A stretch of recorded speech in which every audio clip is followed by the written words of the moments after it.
Hey, it's Tucker Carlson. This morning it looks like somebody blew up the Kakhovka Dam in southern Ukraine. The rushing wall of water wiped out entire villages, destroyed a critical hydropower plant, and as of tonight puts the largest nuclear reactor in Europe in danger of melting down. So if this was intentional, it was not a military tactic, it was an act of terrorism. The question is, who did it? Well, let's see. The Kakhovka Dam was effectively Russian. It was built by the Russian government. It currently sits in Russian-controlled territory. The dam's reservoir supplies water to Crimea, which has been, for the last 240 years, home of the Russian Black Sea Fleet. Blowing up the dam may be bad for Ukraine, but it hurts Russia more. And for precisely that reason, the Ukrainian government has considered destroying it. In December, the Washington Post quoted a Ukrainian general saying his men had fired American-made rockets at the dam's floodgate as a test strike. So really, once the facts start coming in, it becomes much less of a mystery what might have happened to the dam. Any fair person would conclude that the Ukrainians probably blew it up, just as you would assume they blew up Nord Stream, the Russian natural gas pipeline, last fall. And in fact, the Ukrainians did do that, as we now know. It's not like Vladimir Putin is anxious to wage war on himself.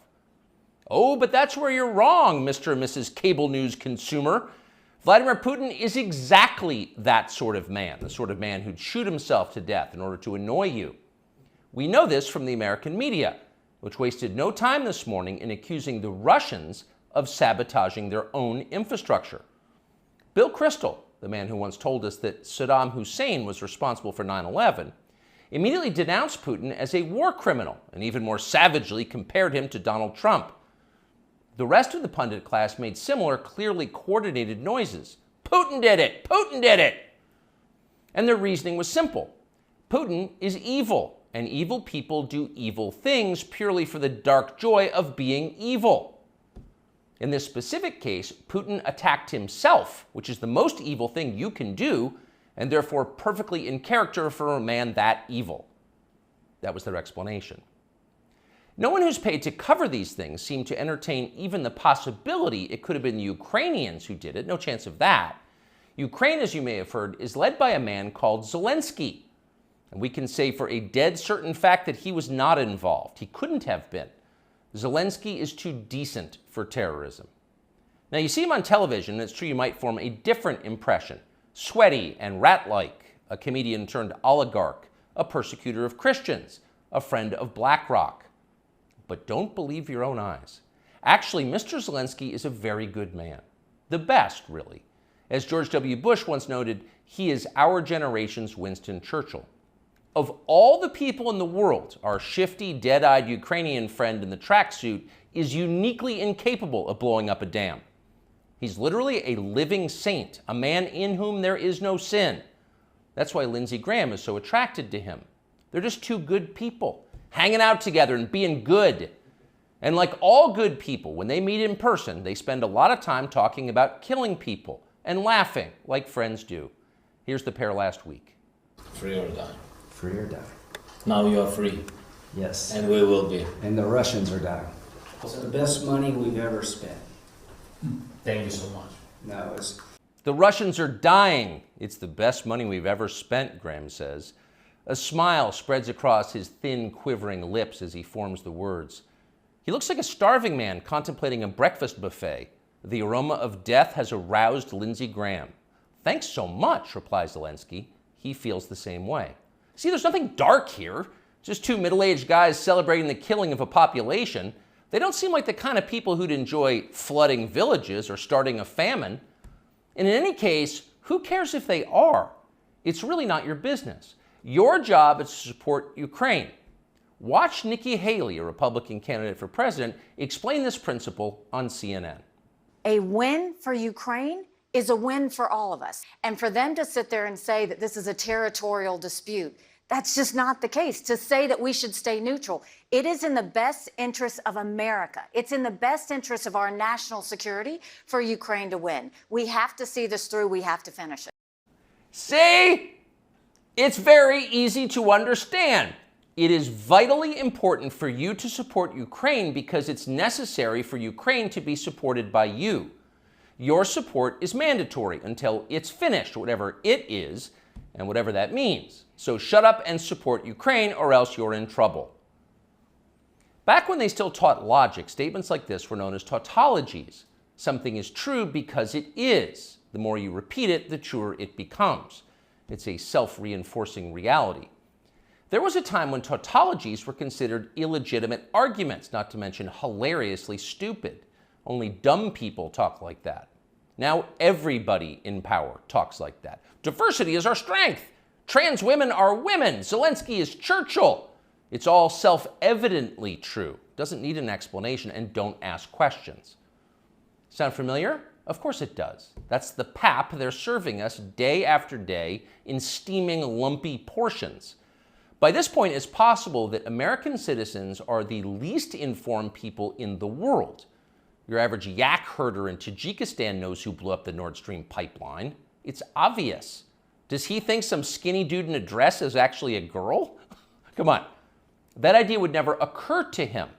You've got to be lied to at full volume over a period of years in order to reach conclusions like that. And of course, we have been. The media lie. They do. But mostly they just ignore the stories that matter.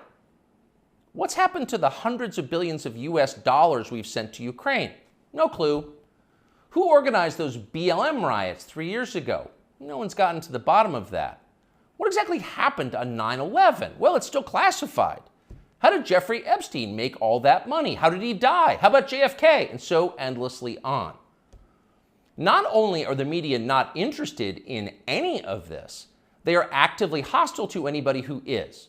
In journalism, curiosity is the gravest crime. Yesterday, for example, a former Air Force officer who worked for years in military intelligence came forward as a whistleblower to reveal that the US government has physical evidence of crashed non-human-made aircraft, as well as the bodies of the pilots who flew those aircraft. The Pentagon has spent decades studying these otherworldly remains in order to build more technologically advanced weapons systems.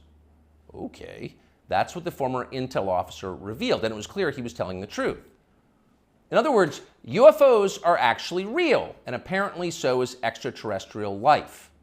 Now we know. In a normal country, this news would qualify as a bombshell, the story of the millennium. But in our country, it doesn't.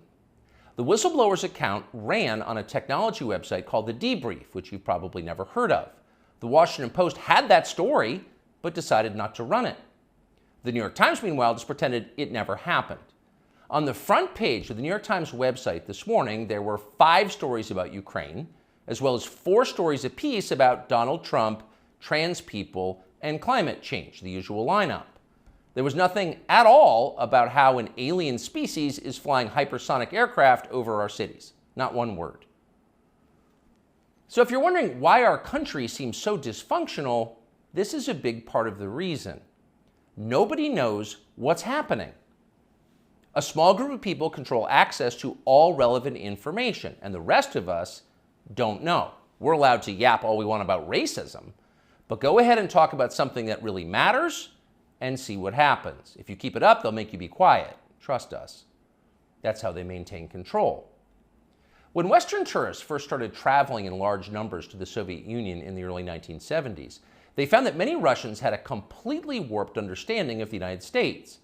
They thought that Americans lived in grinding poverty, in a state of perpetual race war, and were desperate to flee to the freedom and prosperity of the Eastern Bloc. They thought this because that's what they had been told. They had no way to know otherwise. The few Russians who understood what was really going on in the rest of the world had learned about it from listening to shortwave radio broadcasts, sometimes under the covers so the neighbors wouldn't hear. 50 years later, it is bewildering to consider the ironies here. We're the ones who live in ignorance now. The US government has managed to classify more than 1 billion so-called public documents. So at this point, we can't possibly know what our leaders are doing. We're not allowed to know. By definition, that is not a democracy. Yet it's fine with the media. Secrecy is a powerful tool of control. Stop asking how we got so rich. Here's another story about racism. Go eat each other. That's the program. That's how most of us now live here in the United States. Manipulated by lies, silenced by taboos. It is unhealthy and it's dehumanizing, and we're tired of it. As of today, we've come to Twitter, which we hope will be the shortwave radio under the blankets.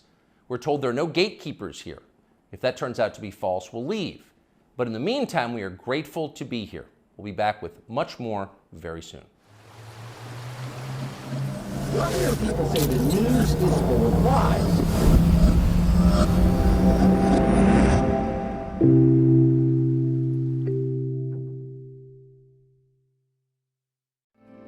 Cause the flag still stands for freedom, and they can't take that